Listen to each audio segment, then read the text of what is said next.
सुप्रभातम परीक्षार्थियों। मैं रामजी निषाद व्याख्याता शासकीय उच्चतर माध्यमिक विद्यालय कनकी से छत्तीसगढ़ राज्य ओपन स्कूल के जो प्रश्न पत्र है उसको हल करने जा रहा हूँ। अध्ययन केंद्र है शासकीय उच्चतर माध्यमिक विद्यालय कनकी से। इसमें प्रश्न पत्र 2008 का है। विषय हिंदी, कक्षा 10वीं। महत्वपूर्ण प्रश्न उत्तर है 1 नंबर वाला, 2 नंबर वाला, 3 नंबर वाला है। तो इस प्रकार वस्तुनिष्ठ 20 नंबर का अलग बना हुआ है एक भाग, और 1 से 1, 2, 3 का दूसरा भाग बनाने जा रहा हूँ। और 4, 5 नंबर का तीसरा वीडियो बनेगा। तो सभी विद्यार्थी इसमें ध्यान देंगे। इसमें हिंदी में गद्यांश भी आता है, गद्यांश का व्याख्या करने, निबंध लिखने आता है, और आवेदन पत्र आता है। तो इस प्रकार इसका आवेदन पत्र वाला अलग बनेगा, तो आप लोग देख लीजिएगा। इसमें 1, 2, 3 नंबर वाला है। तो आइए हिंदी के क्लास में आप सबका स्वागत है। तो देखिए, पहला प्रश्न है, निंदक को अपने पास क्यों रखना चाहिए। देखिए, उत्तर है इसमें, अपने अवगुणों को दूर करने के लिए निंदकों को अपने पास रखना चाहिए। किसमें एक पॉइंट है इसमें, अपने अवगुणों को दूर करने के लिए निंदकों को अपने पास रखना चाहिए। तत्सम तद्भाव बताइए। देखिए, दुग्धम का दूध होगा, ऊंट का उष्ट्र होगा, गाय का गौ, कर्म का काम, इस प्रकार से है। तपते देखा गलते देखा में गलने का क्या आशा है। 1 मिनट, इसका उत्तर नहीं बना हुआ है, अगले बार इसमें लिखेंगे। हिमालय से बार बार क्या पुकार आ रही थी। उत्तर है इसका, हिमालय पर्वत से इनकी सीमाओं की निवासी भारतवासी यही एक प्रश्न पूछ रहे हैं। कौन सा? भारतवासी यही एक प्रश्न पूछ रहे हैं कि वीरों का बसंत कैसा होना चाहिए। वीरों का बसंत कैसा होना चाहिए, क्योंकि हिमालय भारत का प्रहरी है, वह बाहरी शत्रुओं से हमारी रक्षा करता है। अतः वीरों का अपना बसंत देश की रक्षा के लिए तत्पर होकर मनाना चाहिए। वीरों का बसंत देश की रक्षा के लिए तत्पर होकर मनाना चाहिए। 2018 का प्रश्न पत्र है, अखबारों की आय का मुख्य साधन क्या है। एक शब्द में उत्तर है, अखबारों के आय का मुख्य साधन विज्ञापन है। जैसे अखबार पढ़ते हैं ना, समाचार पत्र, पेपर पढ़ते हैं, तो उसका मुख्य साधन विज्ञापन है। आय का मुख्य साधन विज्ञापन, एक पॉइंट है यहाँ पर एक शब्द में। बीती इभावरी में कवि ने नागरी किसके लिए संबोधित किया है। नागरी शब्द, बीती प्रश्न यहीं से है। बीती इभावरी में कवि ने नागरी किसके लिए के जगह में लिखना है, सुंदर स्त्री के लिए संबोधित किया है। एक शब्द में उत्तर है, नागरी शब्द किसके लिए संबोधित किया गया है, सुंदर स्त्री के लिए। किसी एक कहानीकार का नाम लिखिए। तो एक कहानीकार का नाम है, तो यहाँ पर 3 दिया गया है, अमरकांत, प्रेमचंद, चंद्रधर शर्मा गुलेरी। तो इस प्रकार ये कहानीकार है। गोपियां किसके दर्शन के लिए लालायित रहती है। तो यहाँ पर एक शब्द है, किसके दर्शन के लिए। तो उत्तर है, गोपियां श्री कृष्ण दर्शन के लिए लालायित रहती है। किसके दर्शन के लिए, श्री कृष्ण के। कवि ने जी भरकर क्या देखा। क्या देखा, इसमें देखिए, कवि ने जी भरकर क्या देखा में गांव में लहलाती स्वर्णिम आभा वाली पकी हुई फसलों को देखा। गांव में लहलाती स्वर्णिम आभा वाली पकी हुई फसलों को देखा। ठीक है, कवि ने जी भरकर गांव में लहलाती स्वर्णिम आभा वाली पकी हुई फसलों को देखा। रहीम ने किस प्रकार के व्यक्ति को बड़ा माना है। किस प्रकार के, रहीम ने गरीबों के हित करने वाले लोगों को बड़ा माना है। देखिए, रहीम ने गरीबों का हित करने वाले लोगों को बड़ा माना है। कवि ने किस किस से सोए हुए व्यक्ति को जगाने का अनुरोध किया है। कवि ने सूरज से ऐसे व्यक्तियों को जगाने के लिए कहा है जो क्रियाशीलता की गर्मी भर दे। किसका, जो क्रियाशीलता की गर्मी भर दे, हवा उसे हिलाकर उसकी तंद्रा भंग कर दे। तंद्रा माने आलसी, और पक्षी उसके कानों में चिल्लाए ताकि स्वप्न लोक से वास्तविक लोक में आ जाए। तो इस प्रकार जो सोए हुए व्यक्ति हैं इनके लिए कवि ने किस किस से सोए हुए व्यक्ति को जगाने का अनुरोध किया है। कवि ने सूरज से कहा है, ऐसे व्यक्ति को जगाने के लिए कहा जो क्रियाशीलता की गर्मी भर दे, उसके अंदर में काम करने के लिए गर्मी आ जाए, ऊर्जा आ जाए। तो इस प्रकार क्रियाशीलता की गर्मी दे। हवा उसे हिलाकर उसकी तंद्रा भंग कर दे, तंद्रा माने आलसी को भंग कर दे, और पक्षी उसके कानों में चिल्लाए ताकि स्वप्न लोक से वास्तविक लोक में आ जाए। वक्त पर जागने और बेवक्त पर जागने में क्या अंतर बताया। देखिए, वक्त पर जागने पर उन्नति कर सकता है, प्रगति पथ पर अग्रसर हो सकता है। यह है वक्त पर जागने पर क्या कर सकता है, उन्नति कर सकता है और प्रगति के पथ पर अग्रसर होता है। और बेवक्त जागने पर वह पिछड़ जाएगा और दूसरों की बराबरी करने के लिए घबरा कर भागेगा। ये दोनों में अंतर है। बांग्ला भाषी यात्री ने बांग्ला भाषा की क्या क्या विशेषता बताई। उत्तर है, बांग्ला भाषा अत्यंत मीठी भाषा है। इस भाषा में अत्यंत उच्च कोटि का साहित्य रचा गया है। रविंद्रनाथ टैगोर भी मूलतः बांग्ला भाषा में लिखते थे। 3, बांग्ला भाषा कैसा है, मीठी भाषा है। इस भाषा में क्या है, उच्च कोटि का साहित्य रचा गया है। और इस भाषा को रविंद्रनाथ टैगोर भी मूलतः बांग्ला भाषा में ही लिखते थे। शरीर रूपी दुर्गा की बाहरी दीवार किसे कहा है, किसे कहा है, एक शब्द में उत्तर देना है। शरीर रूपी दुर्गा की बाहरी दीवार त्वचा को कहा है, जो हमारे शरीर में त्वचा होता है उसको कहा है। तो शरीर रूपी दुर्गा की बाहरी दीवार त्वचा को कहा गया है। सूर्य के पदों में किसकी त्रिवेणी बहती है। देखिए, सूर्य के पद में 3 रस की त्रिवेणी बहती है, जैसे वात्सल्य रस, श्रृंगार रस और भक्ति रस की त्रिवेणी बहती है। तो यही है त्रिवेणी, मतलब कौन कौन से रस, वात्सल्य रस, श्रृंगार रस और भक्ति रस की त्रिवेणी बहती है। सूर्य के पदों में वात्सल्य, श्रृंगार एवं भक्ति रस की त्रिवेणी बहती है। घर में आग लगने पर किरण बेदी ने क्या किया। घर में आग लगने पर किरण बेदी ने अपने पूरे शरीर को भिगो लिया ताकि आग का उन पर असर न हो, लोगों ने की जीवन की रक्षा कर सके। इसी तरह उन्होंने मौत का सामना करने 17 जिंदगियों की प्राणियों की रक्षा की, अपनी जिंदगियों की 17 जिंदगियों की प्राण की रक्षा की। गीतिका छंद की परिभाषा लिखते हुए एक उदाहरण दीजिए। आगे है, बगुला समाज के किस वर्ग का प्रतीक है। बगुला समाज के ढोंगी लोगों का प्रतीक है। बगुला समाज के किस वर्ग का, ढोंगी लोगों का प्रतीक है, जो दिखावा कुछ करते हैं और उनका आचरण कुछ और ही रहता है। देखिए, बगुला समाज के ढोंगी लोगों का प्रतीक है, जो दिखावा कुछ और करते हैं और उनका आचरण कुछ और ही रहता है। श्री कृष्ण किसको मक्खन खिलाना चाह रहे हैं। देखिए, श्री कृष्ण अपने प्रतिबिंब को, अपनी परछाई को मक्खन खिलाना चाहते हैं।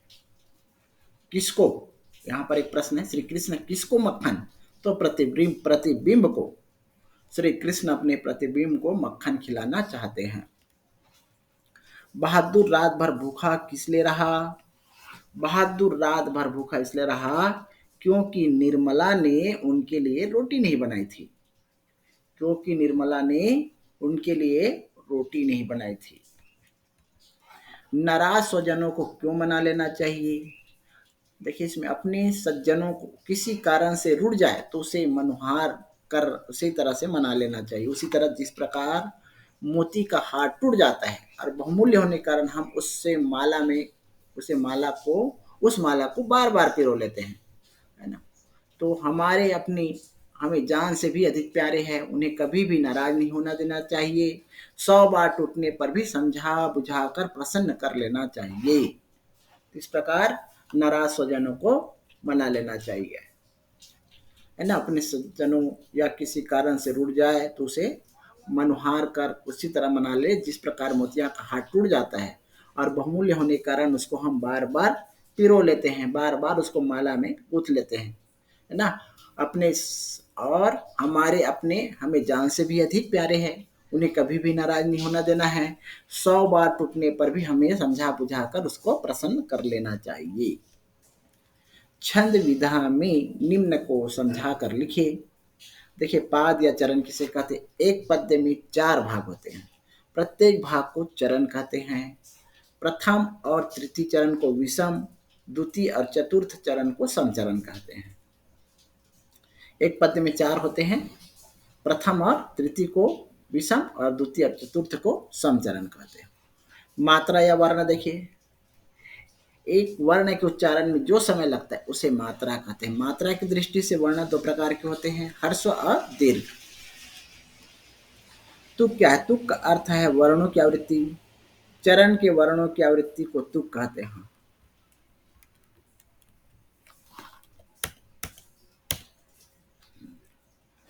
बहुत दिनों के बाद कविता में गांव लौटने पर कवि ने क्या अनुभव किया? इसका उत्तर नहीं है, इसमें लिखना पड़ेगा, बाद में लिख दूंगा इसमें। छऊ नृत्य की 4 विशेषता लिखिए।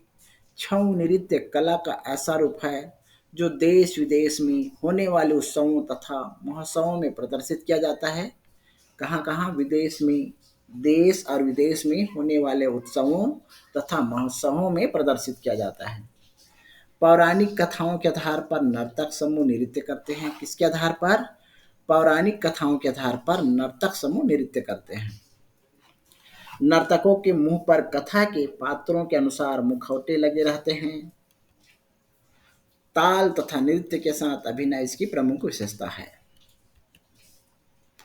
बहादुर कहानी का उद्देश्य क्या है? देखिए, इसमें निम्न मध्यवर्गीय लोगों की मजबूरियां और उसकी मानसिकताओं को बखूबी निखारा है।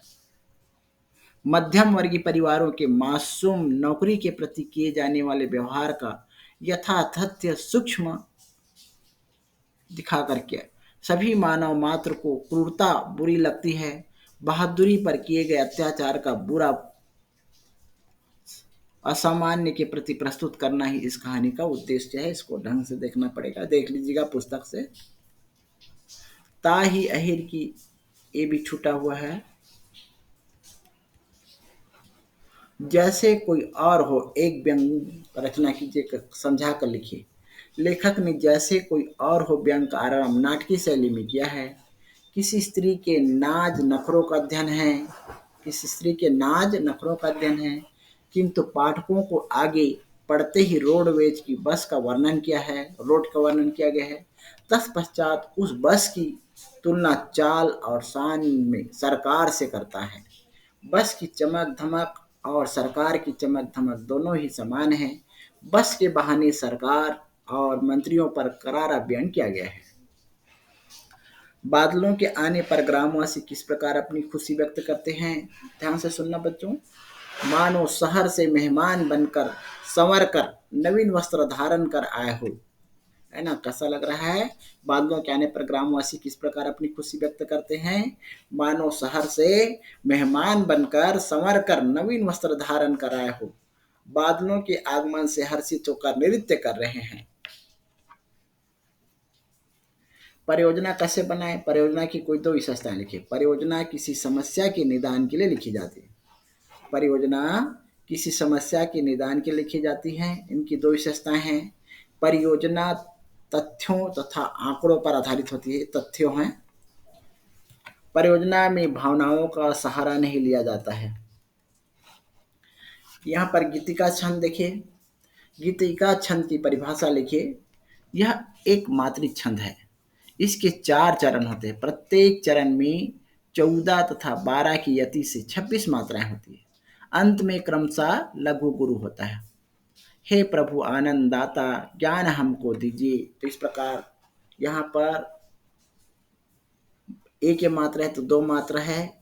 एस प्रभु एक, प्रभु भो में 2 मात्रा, तो एस 2 मात्रा रहेगा, उसको एस बनाएंगे जैसा अग्रह चिन्ह। आनंद बढ़िया है इसलिए 2 मात्रा है।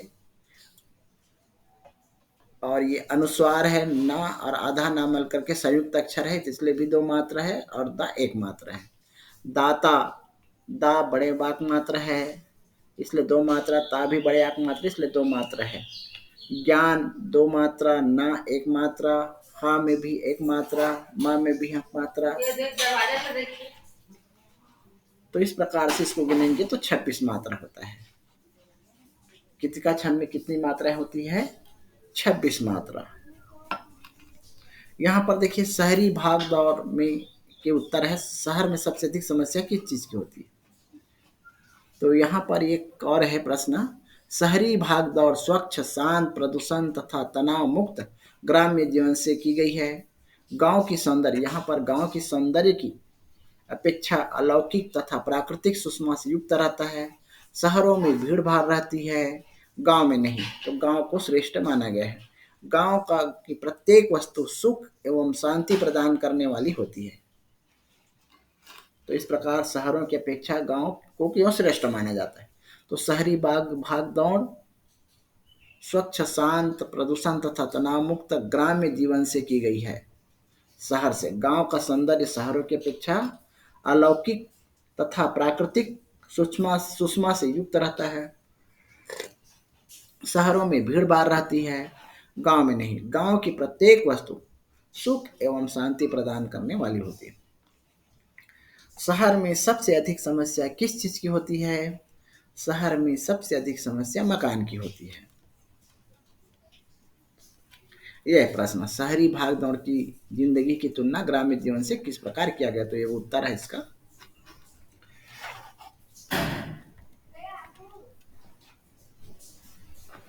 एक उत्तम तालिका की कोई 3 विशेषताएं बताइए। उत्तम तालिका की निम्न 3 विशेषताएं। आकर्षक होना चाहिए उत्तम तालिका की, प्रबंध योग्य आकार होना चाहिए, और क्या होना चाहिए? उद्देश्य के अनुकूल होना चाहिए, महत्व के अनुसार समायोजन होना चाहिए।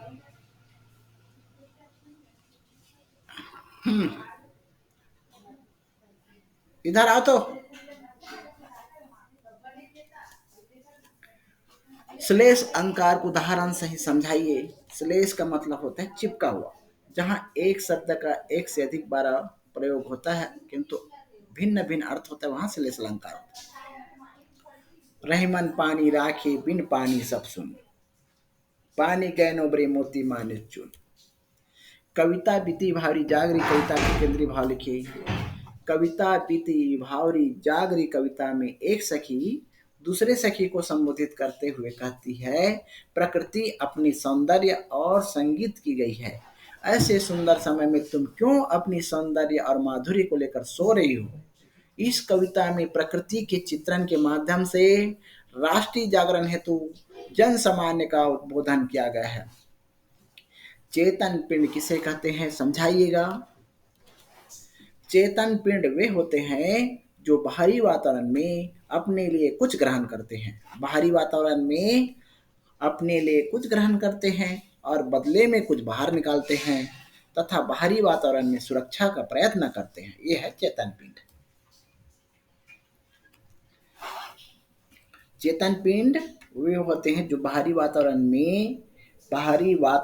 में अपने लिए कुछ ग्रहण करते हैं और बदले में कुछ बाहर निकालते हैं तथा बाहरी वातावरण में सुरक्षा का प्रयत्न करते हैं। उदाहरण, हमारा शरीर एक चेतन पिंड है जो अनेक स्तरों पर अपनी सुरक्षा का प्रयत्न करता है। ये मॉडल का है। कबीर ने सर्वश्रेष्ठ धन किसे कहा है? कबीर ने सर्वश्रेष्ठ धन संतोष को कहा है। किसे कहा है? संतोष को कहा है। मन में धैर्य संतोष होना चाहिए। अनासक्ति योग किसने लिखा है? महात्मा गांधी ने। अनासक्ति योग महात्मा गांधी ने। सयानी होना का क्या अर्थ है? सयानी का क्या अर्थ है? सयानी होना, तो सयानी होना का अर्थ है कन्या का विवाह योग्य होना। सयानी का अर्थ है कन्या का विवाह योग्य होना। खान की शक्ति क्यों छूमंतर हो गई? रेल में यात्रा करने वाले यात्रियों की विनम्र व्यवहार से खान की शक्ति छूमंतर हो गई। तमिल भाषी यात्री ने तमिल भाषा की क्या क्या विशेषता बताई? तमिल भाषी यात्री ने कहा, तमिल भाषा बहुत प्राचीन है, इसका साहित्य बहुत उच्च कोटि का है तमिल भाषा तो उस समय ही ऊंचा स्थान पा चुकी थी, तब आर्य भाषा का विकास नहीं हुआ था, है ना। इस प्रकार है, बांग्ला भाषा जैसा इनका भी है। तमिल भाषा प्राचीन है, इसका साहित्य बहुत उच्च कोटि का है। तमिल भाषा तो उस ऊंचा स्थान पा चुकी थी, तब आर्य भाषा का विकास नहीं हुआ था। गांव की पगडंडी की धूल किसके समान है? गांव की पगडंडी की धूल चंदन के समान है। किसके समान? चंदन के समान। गांव की पगडंडी की धूल चंदन के समान है। कवि ने चने को गुलाबी मुरैठा बांधे बैठा हुआ क्यों कहा है? चना एक छोटा होता है, उसके फूल गुलाबी होते हैं। यह विवाह का अवसर है, इसलिए चने के सिर पर पगड़ी बंधा हुआ होना कहा गया है। व्यवस्था किसी अपमानित लड़की से लौटी इस कथन में किसके लिए तीखा बयान किया गया है? इस कथन में नियम और कानून के लिए तीखा बयान किया गया है। जब मेढक बोलने लगते हैं तब कोयल क्यों मौन हो जाती है? समय परिवर्तन के कारण ही पक्षियों में दृष्टिगोचर हो जाता है। वर्षा ऋतु के आगमन पर आसमान में काले बादल छा जाते हैं। कौन से बादल? काले बादल छा जाते हैं, और ये श्याम वर्ण के मेघ धरा पर जलधारा बरसाते हैं। श्याम वर्ण मतलब काले काले बादल पर पृथ्वी पर जलधारा बरसाते हैं, और पानी के बरसने पर मेढक टर टर की आवाज करते हैं, जिसने विश्व भर के प्राणियों को यह आभास होता है, यह संदेश देता है कि जन जीवन को सुखी बनाने के लिए बरसात हो रही है। किसको? जन जीवन को सुखी बनाने के लिए बरसात हो रही है। यह प्रकृति की घटनाक्रम को देखकर कोयल मौन साध लेती है कि वर्षा ऋतु में सभी मेढक को देखकर प्रसन्न हो जाते हैं। इस प्रकार क्यों कोयल मौन क्यों साध लेती है? क्योंकि अब बरसात के समय आती है और मेढक जो है टर टर की आवाज करते हैं, और इस प्रकृति की घटना के क्रम को देख करके कोयल मौन साध लेती है कि वर्षा ऋतु में सभी मेढक को देखकर प्रसन्न होते हैं। अतः कोयल चुप हो जाती है। तो रहीम कवि का यह मानना है कि समय के अनुसार चलने वाली ही जीवन में सफलता प्राप्त है। किसके अनुसार? जो समय के अनुसार अपना जीवन चलाते हैं, समय के अनुसार चलने वाले ही जीवन में सफलता प्राप्त करते हैं। इसलिए किसके अनुसार चलना चाहिए? समय के अनुसार। मीरा की भक्ति भावना पर टिप्पणी लिखिए। देखिए, मीरा की भक्ति भावना इस प्रकार है। जिसके सिर पर मोर पंखों का मुकुट है, जिन्होंने गिरी को धारण कर, गिरी मतलब पहाड़ को धारण कर रखा है, ऐसे श्री कृष्ण के अतिरिक्त मेरा कोई नहीं है। साधु संगति की में बैठ बैठ कर उन्होंने कुल की मर्यादा का त्याग किया है। बहुमूल्य मोती और मूंगों का त्याग कर बनमाला को धारण कर लिया है। किसको? बहुमूल्य मोती और मूंगों को त्याग कर बनमाला को धारण कर लिया है। उन्हें इस संसार से कोई मतलब नहीं है। वे श्री कृष्ण को देखकर प्रसन्न होते हैं। भव सागर से अपना उद्धार कराने के कारण ही वे श्री कृष्ण की भक्ति हो गई है, और श्री कृष्ण के भक्त में लीन हो गई है। ज्ञान इंद्रियों को समझाते हुए उनके कार्य लिखिए। हमारे शरीर में आंख, नाक, कान और त्वचा ये 5 ज्ञान इंद्रियां हैं, जो शरीर के अन्य अंगों से विशिष्ट है तथा हमें ज्ञान कराती है।